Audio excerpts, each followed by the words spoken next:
Vamos a las 13:14 a charlar un rato con un amigo de la casa que es Andrés Oppenheimer, ya ha estado varias veces acá. Acaba de publicar ahora un libro que se llama Sálvese quien pueda, el futuro del trabajo en la era de la automatización. Un tema que nos viene preocupando hace mucho y del que venimos hablando en el programa con distintas personas. Escucha esto, el 47% de los laburos o de las personas serán reemplazados por robots o computadoras inteligentes. Esto pasará en todas las profesiones y oficios: abogacía, medicina, periodismo, obreros, banqueros.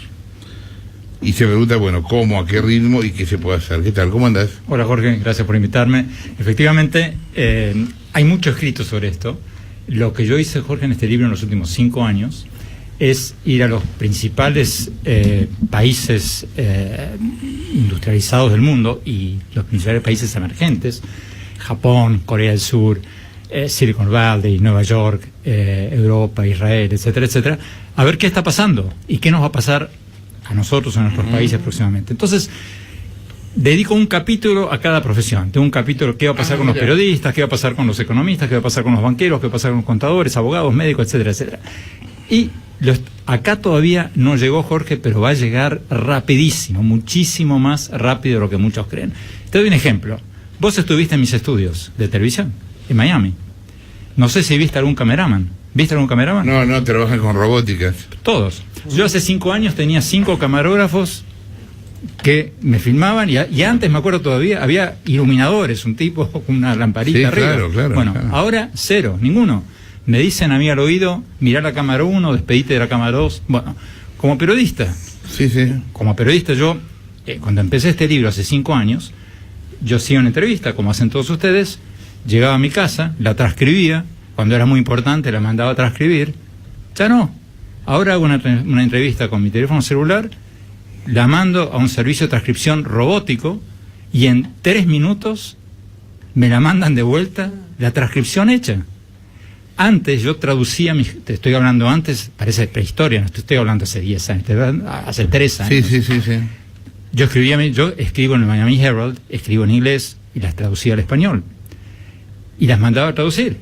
Hace 6 meses, 1 año, el avance en el algoritmo que traduce fue tan impresionante que ya me las traduce solo la computadora. Entonces, esto está pasando. Bueno, igual todavía hay que corregirlas, ¿no? Un poco. Pero tardo exactamente pero no el mismo tiempo en corregir. Claro. La traducción automatizada que la traducción hecha por una traductor o traductora humana. Sí, porque el problema siempre para el traductor, bueno, pero es obvio, fue el contexto. ¿En qué contexto decís qué palabra y qué quisiste decir? Y ahora es lo mismo. Porque, Pero lo que voy es que esto que está pasando en nuestra profesión, está pasando con los médicos, con los abogados, con todos. Y un poco lo que dice en este libro es, profesión por profesión, ver qué va a pasar con cada una y qué va a pasar con la gente, qué va a pasar con el desempleo tecnológico de toda esta gente. Entonces, para hacer eso, por ejemplo, fui a Japón, que es uno de los países más robotizados, y empiezo el libro contando cómo fui a un hotel manejado por robots. O sea, el recepcionista era un robot.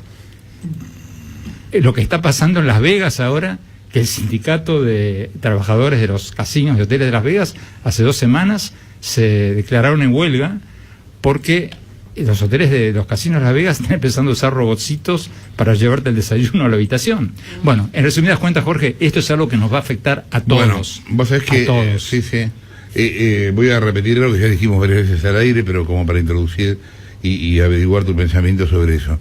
Lo que nosotros estamos viendo es que lo que se podría llamar la ideología de la tecnología es increíblemente capitalista, como nunca antes había sido capitalista algo. O sea, yo te digo, están casi en Adam Smith, en el sentido de que se uberizó todo, digamos que lo que importa es oferta-demanda y la tarifa vale 8 veces más si hay un temporal. ¿Sí? Evidentemente esto en algún momento va a tener que bajar un poco. Mirá, o va a tener que moderarse o va a tener que modificarse. ¿Vos qué pensás? Que no por lo siguiente. A ver. Porque lo que está pasando, Jorge, de nuevo, esto no es nada nuevo. Hay robots en las fábricas automotrices desde los 1960. ¿Te acordás de los Jetson, los dibujitos animados? O sea, esto es viejo, pero ahora está cambiando todo por 3 motivos fundamentales. El primero es que los robots son cada vez más baratos y más inteligentes. ¿Qué está pasando? China, que es el país, o sea, como población, se está envejeciendo muy rápidamente. No hay mano de obra. Entonces están comprando robots como locos. Eso está haciendo bajar el precio de los robots. Hace 5 años, una fábrica china necesitaba 5.3 años en amortizar un robot. En otras palabras, comprar un robot le costaba 5 años y 3 meses de laburo de un obrero. Hoy, 5 años después, eso ya bajó a 1 año. Y en 6 meses va a bajar a 6 meses. Y el robot no toma vacaciones, no se enferma, no llega tarde, no pide aumento de sueldo. Entonces, esto va a ser cada vez más así.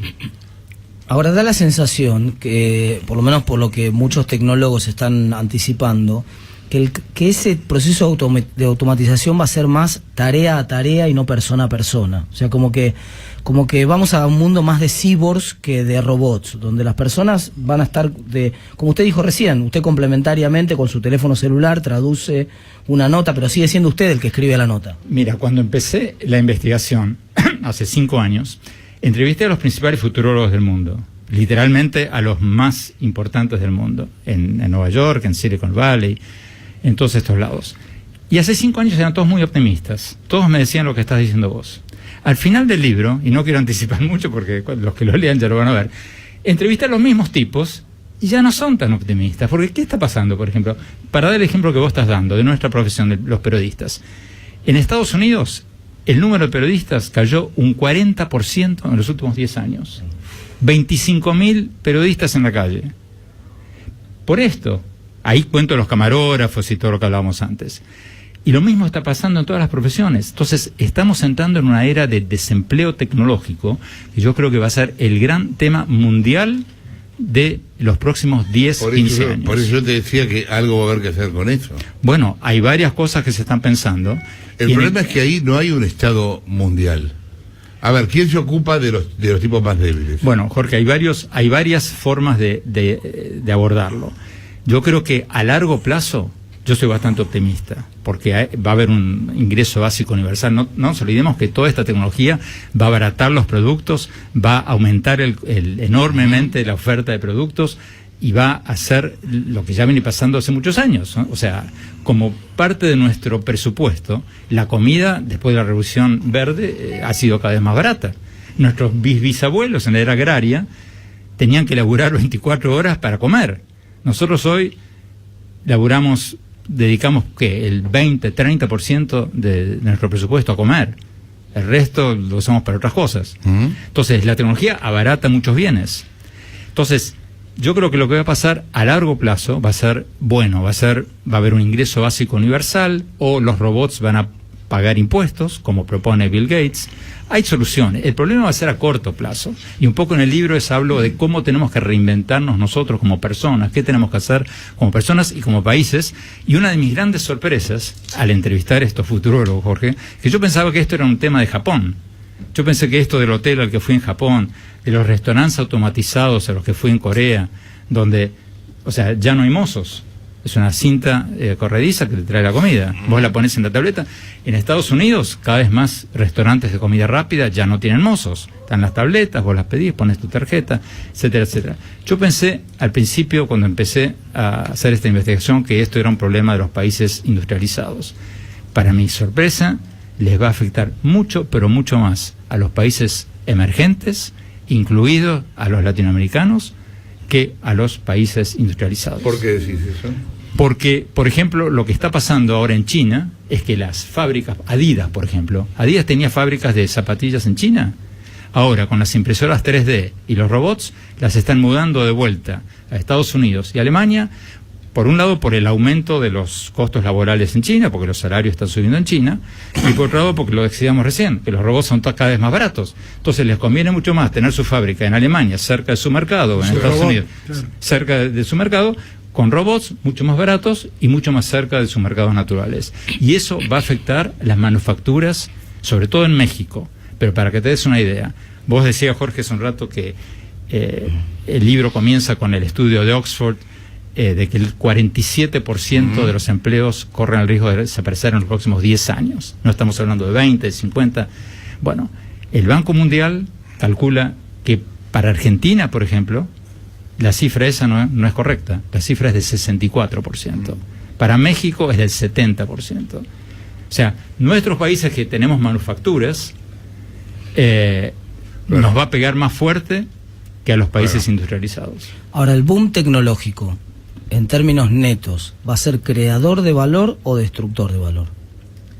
El boom tecnológico siempre, o sea, crea valor, pero aumenta la inequidad y destruye empleos. A la larga va a crear nuevos empleos, porque la tecnología mata empleos, pero crea nuevos. Porque esa era la pregunta, porque si usted mira en perspectiva histórica, digamos, esta es una discusión que, digamos, muy vieja. De los ludistas para acá se ha recreado más o menos 200 veces. Entonces, ahora, siempre a la larga lo que termina ocurriendo es que la productividad crece de manera astronómica respecto a los últimos 200 años. Eso es totalmente cierto. Y el cierto. empleo también, o sea, las teorías de que iba a haber menos... Sí, es verdad, trabajamos menos horas que hace 200 años, pero tampoco es tan cierto. Lo que sí aumenta es la fragmentación social, bueno, eso parece ser que sí. Eso es totalmente cierto lo que vos decís. Lo que pasa es que eso siempre ha sido así, pero ahora por la aceleración tecnológica está dejando de ser así, porque los tiempos se están acelerando enormemente. Claro. Entonces, ¿qué pasa? Cuando en el siglo pasado pasaron de las lámparas de las calles, de las lámparas de gas a la lámpara de electricidad, la que usamos ahora, el tipo que prendía el gas tuvo 100 años para reinventarse, para reinventar a sus hijos, para pasar... Ahora... Desde un año al otro. De un día al otro. O sea, por ejemplo, o sea, a mí me pasó, y lo cuento al final del libro como anécdota, yo voy a comer todos los jueves con mi hijo. Yo vivo en Miami, mi hijo es abogado, trabaja en un edificio, todos los jueves yo voy a almorzar con él. Y empecé a tener una conversación con la del estacionamiento, porque me conocía de la televisión, de CNN, entonces me preguntaba, muy lindo el programa de ayer, o me criticaba una corbata, bueno... La empecé a usar como focus group, le preguntaba, che, ¿qué pensás ¿te gustó este invitado o no te gustó? Bueno, para hacer la historia corta, un jueves voy, no está. Y en la caseta no está. En lugar había la torrecita donde sacás tu ticket y pones tu tarjeta, como ya es en todos los estacionamientos en Miami y en todo Estados Unidos.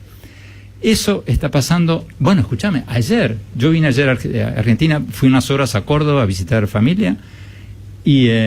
en el aeropuerto de Córdoba ya hay torrecitas de aerolíneas argentinas para sacar tu boarding pass. Eso ya está pasando acá. Pero lo que pasa, Jorge, es que eso va a pasar muchísimo más de lo que creen. Sí, claro. Y mis amigos que me dicen, no, acá los sindicatos no lo van a permitir, olvídate. Eso es imparable, no lo va a parar nadie. Bueno, el ejemplo que vos me das de las robóticas, lo discutíamos el otro día con gente nuestra en la tele. Acá es ilegal hacer eso. Acá el sindicato no te permite que haya cámaras robóticas. Jorge, tarde o temprano va a venir una televisora de Colonia, Uruguay, bueno, o de pero Chile. Es la discusión con Uber, es una pelea perdida. Hay que ver cómo... No, porque también hay mucha resistencia a Uber. Acá, de hecho, Uber es ilegal. Sí, pero ¿querés hacer una apuesta a quién gana? No, obviamente. O sea, es como si los carteros se sublevaran contra el email. Pasó. Olvídate. Pasó y está pasando. Sí, pasó. Vos sabés que había una ley para que los resúmenes bancarios se dejaran de entregar por carta, para que todos lo recibiéramos por correo electrónico. Sí, y los camioneros hicieron un paro y tuvieron que volver atrás con la medida. Bueno, obviamente es una carrera contra el futuro. Es una carrera contra el tiempo, ¿no? Y el país no va a poder ser competitivo en nada si no se pone las pilas. Porque no es una cuestión de te gusta o no te gusta, o pobres carteros o pobres camioneros. Y ahora cuando venga el auto que se maneja solo, que yo cuento en el libro, estuve en Silicon Valley, anduve en uno, olvídate, porque ahí... si esto que estamos viendo de los taxistas contra Uber ya es un lío, imagínate cuando venga el auto que se maneja solo, que es mucho más barato, mucho más eficiente, mucho más seguro, y eso que pensamos que iba a venir en 10 años, en Estados Unidos ya viene en un año. Yo en Miami, en este estudio donde vos estuviste, Jorge, de CNN, me vino a ver el auto que se manejó para traer pizza. O sea, es experimental todavía, pero vino. En esto del avance tan exponencial de la tecnología y el reemplazo de las personas por robótica, los futurólogos pueden prever, porque si teníamos 100 años para rehacernos es una cosa, pero al poco tiempo, tanta desocupación, ¿se pueden prever en qué tipo de cosas la gente se va a poder ocupar? Bueno, al final del libro hablo de las 10 áreas del futuro, o sea, porque me ocupo, digamos, en la mitad del libro trata de qué hacer para reinventarnos como personas y como países, y ahí hablo de los campos, los trabajos del futuro. Y uno de los principales obviamente va a ser todo lo relativo a medicina, a wellness, a todo lo que sea físico, porque vamos a vivir más, vamos a tener más tiempo, como vos decías, más tiempo libre, y todo lo que sea medicina, profesores de Zumba, psicólogos, esa gente no tiene nada que preocuparse, esa gente le va a ir bien por mucho tiempo. Pero también, o sea, todo lo que tenga que ver con robótica, con o sea, los mecánicos, los técnicos, ingeniería, todo lo que tenga que ver con programadores, todo lo que tenga que ver con docentes. Los docentes, tengo todo un capítulo sobre los docentes. El docente va a tener que cambiar totalmente, ya no va a existir el docente impartidor de conocimiento, porque... O sea, el conocimiento está en otro lado. Claro, el que nos enseñó a nosotros quién inventó la imprenta o en qué año Colón descubrió América es totalmente irrelevante. Cualquier pibe lo busca en Google. Pero los profesores van a tener que convertirse en gente que... más que nada en gente que motive, despierte la curiosidad, despierte, enseñe valores. Eso es más difícil que una máquina te lo haga. Claro. Enseñarte la ética, enseñarte valores. Claro. Y el gusto, ¿no? El gusto, el descubrimiento de la vocación. Exactamente. Enseñar una pasión. Entonces, ahí hablo mucho sobre el docente del futuro y del presente casi. Porque Andrés, me llama la atención cuando vos empezaste a contar los países donde vos estuviste, como Corea, Japón y demás. En la lista que hiciste, de repente viniste Silicon Valley y sonó como un país. Realmente sonó como un país. Bueno, eso quería preguntarte. Claro, o sea, es un país tecnológicamente y es un país políticamente. Y culturalmente. O sea, culturalmente. O sea, yo en uno de mis libros anteriores, en Crear o Morir, hablo de la diferencia entre Silicon Valley y Donald Trump. Y lo escribí cuando Donald Trump todavía no era presidente. Son dos culturas. Silicon Valley, vos vas, están todo el mundo en jeans y t-shirts y camisetas. Comparativamente en Nueva York, la cultura de Trump es todo almidonado, con una corbata roja que camina sola. En Silicon Valley todos quieren mejorar el mundo. O sea, algunos se equivocarán, otros no, pero el ansia de toda esta gente, por eso Elon Musk está haciendo viajes interplanetarios, el otro está, Bill Gates quiere curar las enfermedades en África. O sea,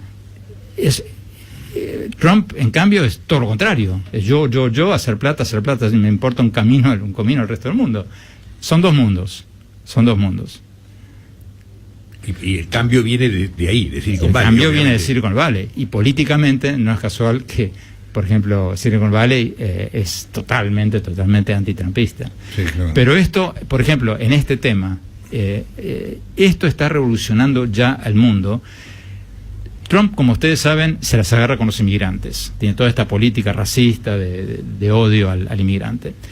Porque les vendió, como buen demagogo populista, le vendió al trabajador que está siendo desplazado por la tecnología la idea de que la culpa es de los inmigrantes. Mentira, la culpa no es de los inmigrantes. Hay menos inmigrantes ilegales hoy que hace 10 años. Lo que pasa es que estos trabajadores del norte de Estados Unidos, de las siderúrgicas, de las automotrices, que se están quedando sin laburo, se están quedando sin laburo por los robots, no por los inmigrantes. Entonces, esta automatización del trabajo está creando un movimiento en contra del status quo, que está generando buena parte de todos estos fenómenos nacionalistas, populistas que estamos viendo en Estados Unidos y Europa. ¿Y no hay, Andrés, en Estados Unidos experimentos de reconversión, no de los futuros trabajadores, sino de los trabajadores actuales? Digo, a la vista de lo que vos contás en tu libro. Por supuesto. El trabajador de la siderúrgica. ¿No hay hay programas, experimentos para decir, bueno, reconvirtámoslos en qué? Bueno, ahora en Estados Unidos estamos oficialmente en un periodo de negación, porque, como te decía, este gobierno está culpando a los inmigrantes de lo que en realidad, o sea, no hay un... Ahora, en Silicon Valley, los grandes empresarios de la tecnología, como Mark Zuckerberg, como Bill Gates, ya están empezando a reconocer que tenemos un serio problema. Los mismos tipos que hace 5 años decían que la tecnología crea más trabajo de lo que destruye, hoy, y justamente lo cito en el libro, hoy están diciendo, flaco, tenemos un problema, porque por la aceleración tecnológica, o sea, Por ejemplo, hace 10 años, AT&T, la compañía de teléfonos, que era la más grande, la que tenía más valor de mercado en Estados Unidos, tenía 758.000 empleados. Hoy Google, que junto con Apple es la de mayor valor de mercado, tiene menos del 10%, 55.000 empleados. Entonces, estas grandes empresas tecnológicas generan menos empleos. Ahora, los tecno-optimistas te van a decir que no es así, porque generan empleos indirectos. El pibe que está creando una aplicación para Google es un empleo indirecto, pero es un trabajo nuevo que antes es un trabajo nuevo, y tiene razón en eso. Lo que pasa es que en el balance se están perdiendo mucho más trabajos de los que están ganando, y lo que está pasando es que cada vez más gente está trabajando part-time en plataformas de internet, como vos decías, Jorge, la uberización del trabajo, como WeWork, como freelancer.com, están trabajando part-time en estos sitios o vendiendo cosas en kickstarter.com, y estamos creando un nuevo proletariado digital que en un momento, hace 5 años, pensábamos que iba a ser la gran panacea, que nos iba a salvar a todos, pero hoy nos encontramos con que ese proletariado digital tiene decenas de miles de trabajos, por ejemplo, de pibes que administran redes sociales o diseñan, que están no tan bien pagos como se pensaban, no tienen prestaciones sociales, y son trabajos que no son tan buenos como pensábamos hace 5 o 10 años. Entonces ahí tenemos un problema para el cual vamos a tener que reinventarnos todos como personas y como países, y el objetivo principal del libro, Jorge, es prepararnos. Ahí cuento qué tenemos que hacer para prepararnos, y tenemos que prepararnos, porque aunque hoy día estemos todos hablando de los cuadernos y de esto y del otro, lo que realmente nos va a dejar sin laburo a la larga es esto, no el hecho que se afanen 1 millón más o 1 millón menos.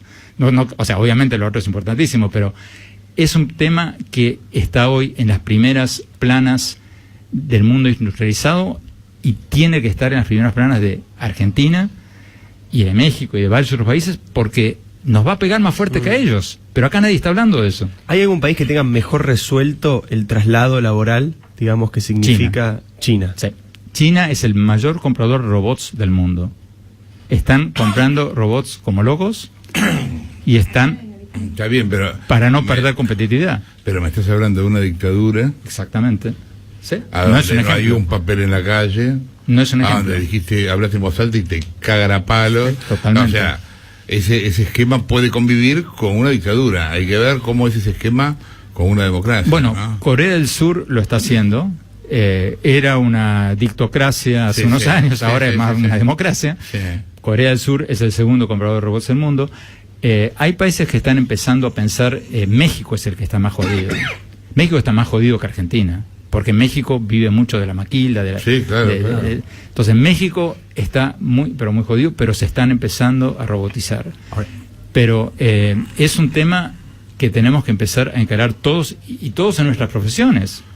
Ahora, el país que tiene la mano de obra más barata, que por eso vendía tanto, que es China, son los países que más robotizan, es rarísimo eso. No, porque los salarios en China han aumentado enormemente, porque en los últimos 20 años, desde que abrieron la economía y se abrieron al mundo, la gente, millones y millones de las personas vinieron del campo a las ciudades. Eso hizo aumentar la industrialización del país. Eso hizo mejorar las condiciones del país, etcétera, etcétera. Pero ahora ya hay tanto empleo, o había tanto empleo, que los salarios están subiendo, porque la gente, ya esta segunda generación de trabajadores, ya están pidiendo aumento de sueldo, están pidiendo cosas que antes, con tal que les dieran un sándwich a mediodía. No, perdón, y otra cosa, no hay sindicatos en China. No hay sindicatos, ¿no? ¿Y qué país es el principal productor? Más solo que Baradel en China. Podría ser, Diego, un ejemplo. ¿Dónde se producen los robots? ¿Cuál es la principal potencia productora? Japón, Alemania, Estados Unidos, diría yo, en ese orden. No, Japón, Estados Unidos, Alemania, en ese orden. ¿Y ellos ya sacaron una ventaja que después es muy difícil competirles? Mira, en Japón tiene un problema, que no tienen fuerza laboral, porque tienen muchos viejos. En Japón ya tienen, ¿cuánto era? 66.000 personas de más de 100 años. La cifra está en el libro. Era, o por ahí más, era cercana a 100.000. Entonces no tienen gente joven, o sea, tienen una población muy vieja, no tienen gente joven. Entonces en Japón lo ven bien este tema de los robots. O sea, lo que nosotros vemos como una amenaza. Entonces, en Japón todo está robotizado. Estos restaurantes que cuento en el libro que fui a comer, donde ya no hay mozos, hasta el chef es un robot. El chef de sushi tiene 2 brazos robóticos, y ya de había otros que tienen 13. Con uno corta el sushi, el otro le pone el salmón, los huevitos, esto, lo otro. O sea, en Japón se usan robots para asistencia a enfermos mucho. Yo fui, en el libro cuento, claro. Fui a un asilo de ancianos. Claro, o sea, claro, no enfermos graves terminales, digamos, sino, bueno, un señor mayor. Cuidados. Que necesita, claro, que lo Cuidados deja al básicos, baño, claro. esto, que lo otro. Bueno, hay una escena que es triste, la verdad, que cuento en el libro, que cuando fui a un asilo de ancianos en Japón, robotizado, que tienen robots muy buenos, que ayudan, por ejemplo, a los enfermeros, a las enfermeras a llevar los ancianos de un lado a otro, eso está muy bien. Pero, por ejemplo, cuando entro, había una señora anciana mirando televisión acariciando lo que parecía un perrito. Y era un robot. Era un robot peludo, se llama Paro, es una mezcla de foca y perrito, y cuando lo acaricias mueve la colita. Y me dieron el tour por todo el asilo, a mirar todos los robots. Eso lo cuento en el libro, que cuando vuelvo, está la misma señora con los ojos fijos en la televisión, acariciando el mismo. Es una imagen un poco patética, ¿no? Pero ahí está. Es toda la ciencia ficción hecha realidad. Claro. Sueñan los androides con ovejas mecánicas, la gente compra animales mecánicos porque ya no hay más animales. Bueno. En Blade Runner, ¿no? La película en la que se basa la novela en la que se pasa Blade La de Runner. Philip Dick. Claro, que se llama Sueñan los androides yo creo que- con ovejas mecánicas porque la gente compra animales Yo creo que lo mecánicos. importante en esto es prepararnos, porque, por ejemplo, en el capítulo de los médicos, cuento, por ejemplo, qué va a pasar con los dermatólogos. Ahora hay una aplicación de teléfono celular, vos tenés una manchita que no sabés si es buena o mala, clic, le sacás una foto y el teléfono te dice buena o mala. Mala, anda a ver al dermatólogo. Buena, No molestes. no jodas. Claro, sí, digo, deben desagotar Bueno, mucha gente entonces, que va a las guardias con sin enfermedades. Hoy día, si dermatólogos nos están escuchando, nos dirán si el 50 o el 60 o el 70% de su laburo es decirte si la manchita es buena o mala. Esa parte del laburo, olvídate. Entonces, va a haber menos dermatólogos, o los dermatólogos van a tener que especializarse más, o en las manchas malas, pero no van a hacer el mismo trabajo que están haciendo hoy porque eso lo va a hacer la máquina. Y lo mismo con los diagnósticos. Una obsesión mía son los escribanos. ¿Se puede reemplazar a los escribanos de alguna manera? Bueno, La firma digital, pero ya la firma digital en el mundo los reemplaza. agentes de bienes raíces, por ejemplo, en Estados Unidos, y los asesores bancarios, los asesores de finanzas, por ejemplo, están desapareciendo. Por ejemplo, vos querés invertir en un banco hoy. Un banco normal te cobra un 1% de comisión sobre tus inversiones. O sea, vos ganás 10 mangos, tenés que pagarle 1 de comisión. Ahora salieron bancos electrónicos, bancos virtuales, por ejemplo, ahí cito varios, betterment.com, donde son todos pibes genios de Yale, de Harvard, de Stanford, que inventaron algoritmos 10 veces más seguros que los pibes que te adivinan, que te aconsejan inversiones, y te cobran 0.20, o sea, 20 centavos por dólar de comisión. Entonces la gente se está saliendo de los bancos tradicionales y está yendo a los bancos virtuales. No, bueno, aparte, bueno, por ustedes bien, la gente no va al banco allá. Bueno, no hay gente en el banco, no hay cola en el banco porque no hay banco. El capítulo de los Hay banqueros. 2 personas en el banco. El nada. capítulo de los banqueros lo empiezo con una predicción del ex CEO creo que era de Lloyds Bank, que dice que el 50% de las sucursales bancarias van a cerrar en los próximos 10 años. Claro. 50%. Claro. Al mismo tiempo, algunos filósofos, como por ejemplo Zizek, plantean la idea de que esta revolución le va a poner fin al capitalismo tal y como lo conocemos, porque es muy difícil de defender derechos de propiedad en este esquema. Digamos, son esquemas en los cuales, por ejemplo, viste que hay una aplicación que se llama Pedido Ya, que vos pedís la comida acá en Buenos Aires y te llega, creo que es en toda Latinoamérica, ¿está? Bueno, el otro día un restaurante me dice, no, ya está, nosotros ya la copiamos y tenemos la propia nuestra del restaurante, pedimos directamente por acá, que nos sale más barato, porque las comisiones que te cobran las uberizaciones del esquema Uber son muy altas. Entonces, ¿no hay un riesgo también de que termine el capitalismo tal y como lo conocemos? No sé, yo creo que por de Lo que pronto... está pasando hasta ahora es exactamente al revés. Nunca hubo empresas tan grandes como Facebook, Google, Apple, Microsoft. Microsoft, nunca en la historia del mundo. El peligro es que Ni haya una siquiera en la expansión capitalista, o sea, no. el peligro es que haya una concentración de poder. Es en que estas eso es empresas. lo Y que está, yo creo que es más. Te pongo un ejemplo, Jorge. Microsoft, ahora con la guerra comercial que tiene, ¿qué evita que los mexicanos enojados por la guerra comercial con Trump mañana digan, bueno, listo, no pagamos más patentes de Microsoft, a partir de ahora cada uno cópiese el Microsoft que quiera? No van a poder porque se les cae la economía. No puede. Se les cae, si no reciben el Windows que viene, el Windows 20. Están todos basados en eso. Pero ustedes están en un país donde la mitad de la gente tiene la computadora con Windows trucho, ¿saben? Estamos en Argentina. Claro, sí. Lo que yo creo Pero que se también, viene... perdón, ¿vos pensás que eso Windows no lo permite? O sea, el Windows trucho está avalado por Windows, porque si no harían todo lo posible para que el Windows trucho no funcionara. Si no funciona, si lo quieren, no funciona. Y no Así de funcionaría. Pero en lo que tenés razón en cierto sentido es que lo que se viene, y de eso hablo en el libro también, yo creo que se viene un periodo de anti-tecnología. Yo creo que así como vivimos en los años 90 o los 2000, un periodo de antiglobalización, ahora vamos a ver un fenómeno de anti-robotización en los próximos 20 años. Puede pasar. Porque los desplazados se van a rebelar. Obvio. Y este ejemplo que te di del sindicato de casinos de Las Vegas es un ejemplo. Los tipos amenazaron con ir a la huelga. Ahora, lo interesante es que ellos no dijeron si los casinos dejan de usar los robots. Dijeron si los casinos no reentrenan a nuestros trabajadores amenazados por los robots. Porque saben que no lo pueden parar. Ahora, Andrés, en paralelo a todo esto que vos describís, se ve en Estados Unidos, se ve mucho como una revalorización de lo artesanal. Por ejemplo, se ve mucho con el alimento, ¿no? Que hace 20 años, o vos me dirás cuánto, había una locura por todo lo procesado, por las cadenas, por ir a comer a las cadenas. Y desde hace un tiempo se ve que la gente valora mucho la comida orgánica cultivada de una huerta que esté a menos de 10 kilómetros de su casa.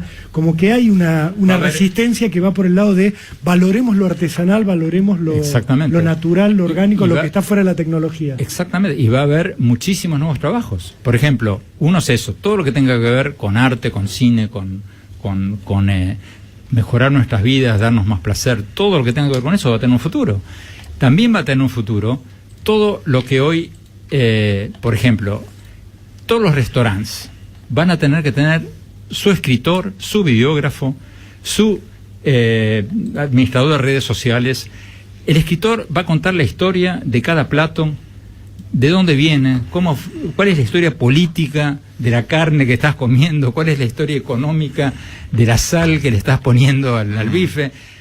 El videógrafo va a filmar, o sea, va a haber muchos trabajos que se van a crear. Bueno, de hecho, los tipos de redes ya están en un montón de negocios, digamos.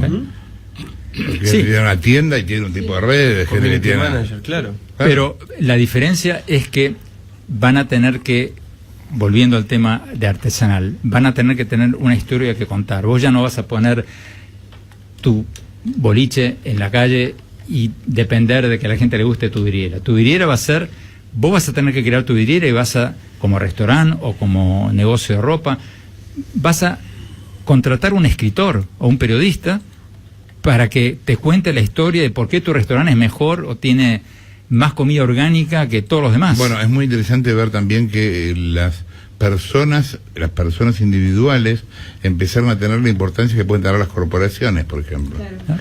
O sea, un muy buen youtuber o un gran columnista es tan importante como el Washington Post. Totalmente. Y el Washington Post tiene ahí un edificio, 500 personas, y de golpe el tipo tiene más circulación. Y otro fenómeno que está pasando, que es abre unas posibilidades impresionantes. Por eso digo, no todo es blanco y negro, también se abren muchas oportunidades. Es el fenómeno del dashboard. O sea, ahora los periódicos en Estados Unidos todos tenemos una pizarra electrónica donde dice quién nos está leyendo, dónde nos están leyendo, etcétera, etcétera. Los músicos, para darte un ejemplo, usan eso también. Entonces, por ejemplo, las plataformas como Spotify, todas esas, Pandora, los músicos la usan En el capítulo de los músicos cuento el caso de la banda surcoreana de rock de Corea del Sur, que fue un hit tremendo en Chile el año pasado. En Chile. Los tipos ni sabían dónde quedaba Chile. ¿Y qué pasó? Los tipos en Pandora o en Spotify, no sé dónde miraban, veían que su música... Había mucha gente en Chile, estaba. Entonces los tipos hicieron un concierto en Chile. Claro. No salieron en ningún medio tradicional. O sea, ningún diario, los diarios ni sabían que existía el rock coreano. Bueno, llenaron el estadio 2 noches, tuvieron que hacer una tercera noche, porque los adolescentes chilenos morían por la banda de rock surcoreano. Bueno, fíjate que nunca hubo como hoy la posibilidad de leer audiencias. Claro. Como hoy, es imposible. O sea, quiero llegar a tipos de 30 y 40 que viajen a Chascomús una vez al año a pescar. Ok, bueno, son estos. Jorge, a vos te conocen en Venezuela, y no por las notas que hiciste en Venezuela. Te conocen porque, no sé, están en el internet, están mirando, escuchando. Sí. O sea... Al mismo tiempo, evidentemente también aparece una diversificación de un montón de cosas que todavía ni nos imaginamos. O sea, me da la sensación que estamos tratando de imaginar cómo va a ser la economía del mañana, tratando de expandir a partir de lo que vemos hoy. Pero hay cosas que donde por ahí hay una vuelta hacia atrás. Por ejemplo, ustedes mencionaban recién lo de Spotify. Spotify revolucionó la música, pero sin embargo valoró muchísimo los recitales. Y el recital es una de las formas más tradicionales, como un artista se ganaba la vida hace cuántos años, y hoy otra vez parece ser que es uno de los focos principales de ingresos. Es que no se puede comer queso francés por internet, tenés que comer el queso francés. Hay ciertas cosas que no se van a ir nunca, y que, salvo que a la gente le cambien el cerebro y ya no haga falta el queso francés. No, yo estoy seguro que va a haber una vuelta relativa a lo artesanal, al queso francés, por supuesto que sí. Pero al mismo tiempo, y va a haber un movimiento anti-tecnología, anti-robotización, lo estamos viendo en Silicon Valley, hay un movimiento muy interesante ahora que se llama The Truth About Tech, la verdad sobre la tecnología, que están haciendo una campaña sobre la adicción tecnológica de los chicos, que está produciendo todo tipo de depresión, todo tipo de problemas de concentración, etcétera, etcétera, y están alertando a la gente. O sea, va a haber, sumado al tema político de Facebook y de la influencia de los rusos en la campaña del 2016 y todo eso, yo creo que se viene un movimiento antitecnológico, como en su época hubo un movimiento antiglobalización. ¿Te acordás? Pero no va, o sea, va a ser un movimiento, va a hacer mucho ruido, pero no va a parar el mundo. ¿Te acuerdas de Ralph Nader cuando pregunta qué nos da el coche de año que viene distinto al coche que tuvimos, y bajaron las ventas del coche en Estados Unidos? El automóvil fue una cosa increíble, eso bajó un montón la venta con esa sola pregunta. Pero mira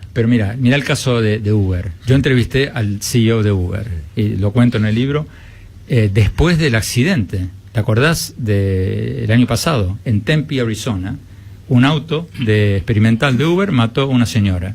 Un auto que se manejaba solo. Un auto que se manejaba solo, un auto autónomo. Y mucha gente, o sea, como estás diciendo vos, decía, uy, se acabó el auto autónomo. Para nada. Es como cuando empezó la aviación, se hicieron mocos muchos aviones. Obvio. Y hoy día todos viajamos en avión. Nadie paró de desarrollar la aviación porque hizo moco un avión. Y se hicieron moco muchos. ¿Cómo va a resolver ya que menciona justamente el caso de los autos autónomos, cómo va a resolver la tecnología los dilemas morales? Por ejemplo, el auto viene acelerado y se cruza una señora que no respeta el semáforo, y entonces el auto tiene que elegir entre pisar a la señora o tratar de tirarse a la derecha, y hay 5 personas en una parada de colectivo. Bueno, un tecnólogo te diría que los autos que se manejan solos son un 95% más seguros que los autos que manejamos nosotros. No, eso está claro, pero van a tener que definir, van a tener que tomar una decisión moral. Pero programás eso, pero vos podés programar. Pero las personas tienen moral, las máquinas no. No sé. Mira, uno de los trabajos que no va a dejar de existir es el trabajo de los sacerdotes, de los curas, de los rabinos, de los... esos van a seguir, y van a decir lo mismo que vienen diciendo hace 3.000 años. Eso no va a cambiar. Pero todo lo demás va a cambiar. Vos lo que te planteás es la opción moral del tipo si tiene que matar a uno o a otro. Ponele. Perdón. Tengo un ejemplo en el libro que es simpaticísimo. El de los jueces israelíes, que contesta tu pregunta. Un estudio de 3 profesores israelíes sobre jueces de tráfico. Sobre 10 jueces de tráfico hicieron un estudio de 6 meses. ¿Y qué descubrieron? Que los tipos a la mañana a las 9 de la mañana cuando empiezan a trabajar, son súper magnánimos. Perdonan todas las multas. A medida que avanza la mañana y los tipos tienen más hambre, Empiezan a cansar. empiezan a ponerse más y Irascibles. empiezan a hacer, ustedes saben que, bueno, muy bien. hasta la comida. Vuelven Y de la son comida- magnánimos. y son magnánimos, está bien. Entonces te dan toda la explicación científica de que los niveles de azúcar en la sangre, no sé, pero en resumidas cuentas, Sí, sí. el resultado de todo esto es que un algoritmo puede hacer ese trabajo mucho más éticamente, con mucho menos prejuicios y con mucho más ecuanimidad que un juez humano. Bueno, a ver, ¿cómo van a elegir según lo programen? Según el tipo que programe ese algoritmo le diga qué tiene que hacer. Afortunadamente las máquinas no piensan. Y si Ya le lo inter- discutimos. Pero que por ahí en una de esas estás viendo una máquina del siglo XX vos. El avance tecnológico puede hacer que las máquinas piensen también. El gran debate es ese, la singularidad es el punto en el cual, a partir del cual las máquinas piensan.